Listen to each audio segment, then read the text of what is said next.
What's up everybody, I'm Adam, you're watching Model Aviator, and this week we're going to be taking a close look at the latest version of E-Flite's 80mm F-16. This is the Thunderbirds paint scheme, and they boast quite a bit with this airplane. Smart technology, a very easy assembly and easy setup, relatively easy to fly given the category it's in, a lot of extra scale detail, and high performance. That's a pretty high bar. I'm curious. Let's open this thing up and see if it's as good as they say it is. So everything, as you might expect, came in great condition, and as you can see, all the parts are laid out here. It's a very low part count. Time to get to that assembly and see if it's as easy as Horizon Hobby promises. I've taken a look at it. It should only take a single 5/64 Allen driver, and that should get the job done. So let's get to it. When it comes to the assembly, Horizon promises with the F-16 the same thing they promise with a lot of airplanes nowadays, and that is that you can have this thing ready to rock and roll in less time than it takes you to charge a battery. Well, that's absolutely true. Getting this airframe ready to go only took me about 10 minutes. They're going to start you with those full flying stabilizers. You just push those into the holes provided, get them flush with the back of the fuselage. You'll use a single bolt to secure each one. You install your push rods and you're ready to go there. The next thing they'll take you to is the wings. You've got two carbon fiber wing tubes. The longer one goes to the rear. You slide your wings on those tubes in the holes provided. When you get them flush with the fuselage, that makes the electronic connections for you. You'll then use 2 bolts per wing to secure the wings. Then they'll take you to the ventral fins. Those have a tab and slide system like a lot of ordnance does today. You'll simply press the tabs in, slide the ventral fin to the rear of the aircraft, and it locks into place. Same thing for your missile rails. You just simply push the tabs in, slide them to the rear, and they're locked into place. The nose cone is magnetic. That couldn't be easier. Then you move on to the vertical, which is also very easy, but we have a tip for you. When you install the vertical, the electronic connection is made for you as you place the vertical in place. One of the things that trips people up, anytime you have a tight fit and you have foam going into foam on the fuselage, a lot of people end up trying to force that, and they end up crumpling and crushing the foam around the fuselage and making it look really bad. The easy way to avoid that is just to pinch the foam on the vertical.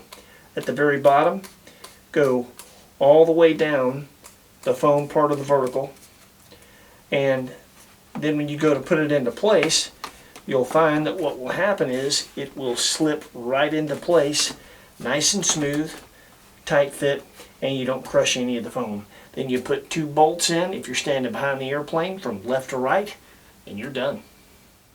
So when it comes to the fit and finish of this model, I'm very, very impressed. It really is next level. It's engineered so well. You hear a bit more about that when we go over the model features. But when it comes to the fit, everything goes together so well. There's no unsightly gaps. There's no even slight misalignments of anything anywhere. It really is jam up and jelly tight. When it comes to the finish, that's equally as impressive. The red, white, and blue on this model, that's all paint. The markings, the stars on the tail, and the white line on the ventral fins, those are decals, but everything else is paint, and there's some real significance to the white paint on this particular model. When you see scale EPO models, if the full scale has white, that will generally be reflected with just bare foam on the model. Now, Horizon's not the first company to paint a white scale airplane. However, with a lot of the other white scale airplanes out there, I've seen that paint yellow over time, just like bare foam will. It's my understanding that with Horizon, there was a lot of deliberation with the factory to make sure that they picked a paint that not only closely matched the white of an actual Thunderbird F-16, but that also would not yellow over time. So while that might be a concern with other models, not so much with this one. Now that said, we've got a quick tip for you.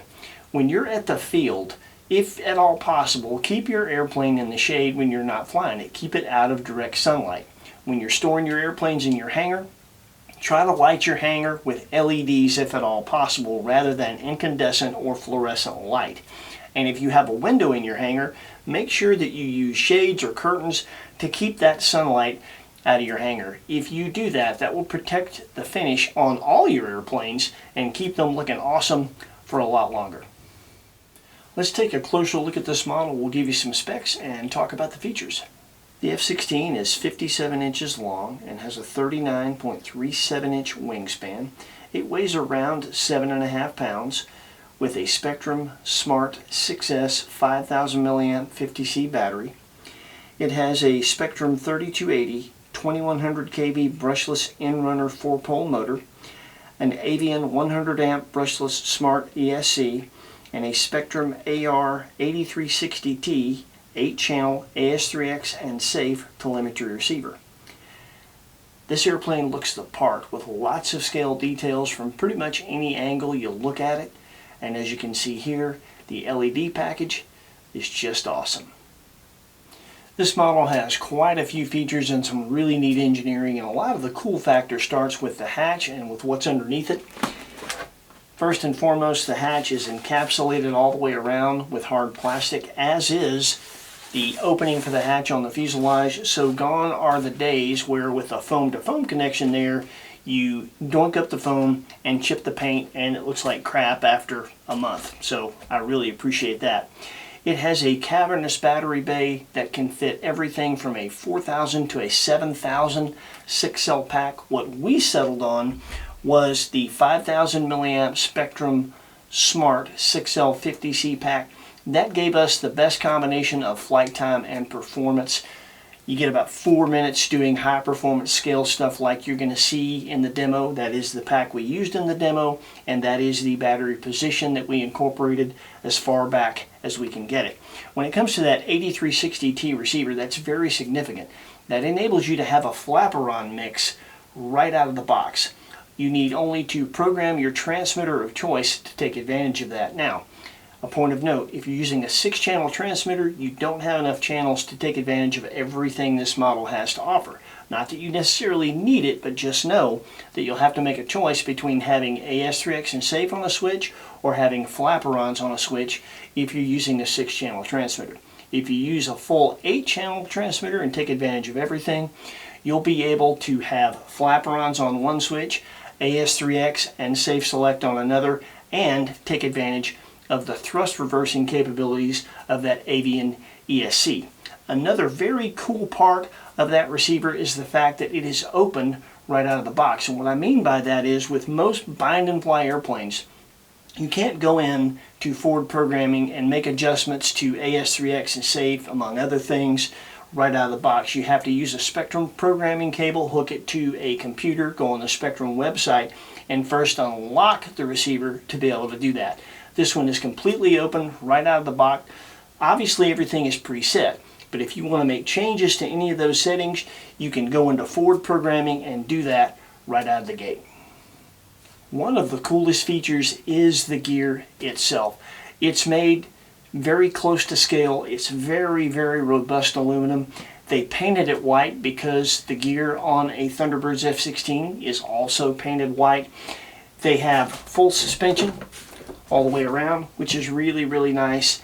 And the gear doors, we're going to do a gear cycle for you and let you watch this. Notice how tight and how precise the gear doors are when they're shut. Notice the lights on the front nose gear door, that scale. It's just really impressive. Check this out.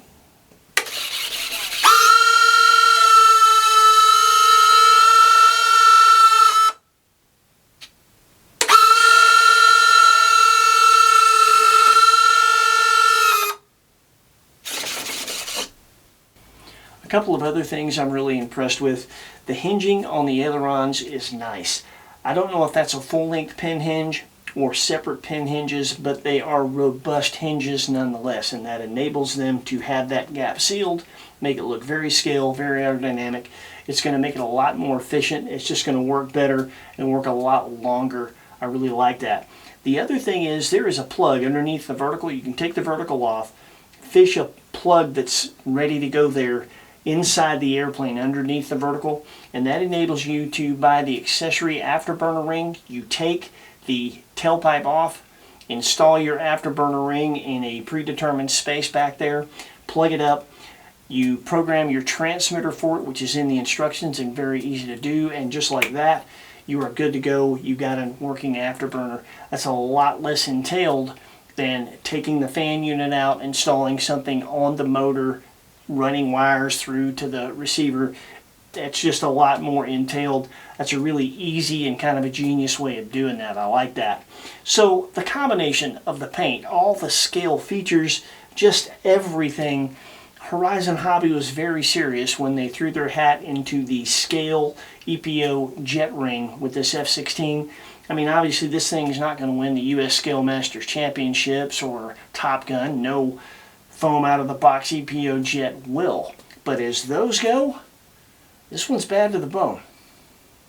So when it comes to the setup, while this is a complicated looking airplane to some, it's really not. And the manual is a great place to start on the setup. It is very descriptive, very detailed. I couldn't find any faults with the setup they suggest to start with, so we started with that. Airplane flew fine. We deviated from that slightly, nothing drastic. We made a little change to the expo settings, a little change to the gains on the AS3X via forward programming, but other than that, we really didn't have to do much. We're flying a 5,000 milliamp Spectrum Smart Pack all the way back, and the airplane balances really well for what we're doing with it there, which is basically scale F-16, kind of Viper demo team type stuff. One thing I will point out that you definitely want to do is center the controls, especially those full flying stabilizers. Anytime you have that, determining what is neutral, which is not always perfectly straight as you would eyeball it, it's just hard to determine for some folks. So they give you a measurement that you'll measure from the very tip of the center of your horizontal up to the top of that. And if you will make sure that you mechanically adjust them if need be, so that you're at that starting point and you're at what the manual says is neutral, you'll be putting your best foot forward and have your best chance of having a really successful maiden and not having to trim too much from there. So with that, we're going to show you our setup page so you can see our full setup, the small changes that we made. Then you're going to see our flight demo, which is basically scale flying, kind of airshow aerobatics with an F-16. So check this out, and after that we'll meet you back here and we'll give you our final thoughts.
And there you have it. So Horizon, at the end of the day, they made a lot of promises with this airplane, and to be quite honest, I think they delivered on each and every one of them. This airplane delivers on scale fidelity for sure. It delivers on flight performance for sure. It has a lot of really neat features, and some of the creative engineering and some of the very versatile equipment that they've put in this airplane really gives you a lot of options. I really like that. And it's easy to assemble, it's easy to set up, and it's relatively easy to fly. Now I say relatively. Horizon puts a skill level 3 badge on this box. That's experience required. I absolutely agree with that. It is not hard to fly per se, but that's relative. It is also not a good first EDF. You need to have some EDF experience under your belt and some full-featured scale airplane experience under your belt. If you have that, this is not going to be a problem for you. If you don't, might be overwhelming as a first EDF. So that said, I have to say I'm very impressed. Just some flight impressions here. First of all, being an 80mm, I love the extra flight time that you get. You can get 4 minutes on the 5000, you can get 5 minutes on the 7000. And keep in mind, while it does feel a bit nose heavy to me with the 7000, that doesn't affect performance, that only affects the way that it feels. I can do everything with the 7000, including the high alpha, that I can do with the 5000. For me, my circumstances are that I have only one 7000 and 6 5000s. If your circumstances are reversed, you can get used to that difference in feel, take your 5-minute flight time, and be just as happy as a clam. So just keep that in mind. Another thing I want to point out, these wheels are, I believe, ball bearing wheels, and on a smooth surface they roll forever. So the fact that that Avian ESC has a reverse thrust option, that is something you need to take advantage of if you're flying off of a really smooth surface, because you're going to need it for braking. That's something that we use. And when it comes to the flaperons, I like them and I don't. When it's dead calm, I can bring the airplane in a little bit slower. I still take advantage of the reverse thrust. When the wind picks up a little bit, I just don't even bother with them, and it's a little easier to land the airplane without them in the wind. And one other thing as far as flight performance that I want to touch on, if you're familiar with the 70mm E-Flite Thunderbirds F-16, then you know that that is a high alpha monster. That thing is very, very easy. It's probably the easiest airplane, EDF-wise, to high alpha out there. And because it's so easy, you can get away with quite a bit. You can make some pretty huge mistakes in high alpha with that airplane, and it's not going to bite you beyond your ability to just throttle up and save it. This airplane is not like that in high alpha. It does high alpha well, don't misunderstand, but you do need to have a good bit of confidence and high alpha experience to do it well with this airplane. If you make a really big mistake low to the ground in high alpha with this one, it's going to bite you. So keep that in mind. Overall, I really love this airplane. It has become my favorite jet, at least at the moment, to take to the field and fly. I love challenging myself with trying to make this thing look as realistic as I can. I love the sound of it. I love the look of it. I love the scale fidelity. It's just another level. And it's not something, frankly, that I've gotten to experience much, so I'm really, really enjoying this. And if you think that you would enjoy one, we are a Horizon Hobby affiliate. If you'll use that link in the description, that will help our channel out a great deal. We appreciate you very much, and thank you if you do that. Thanks for watching. Please like, comment, and subscribe. Tune in next week. We'll have something else cool with wings.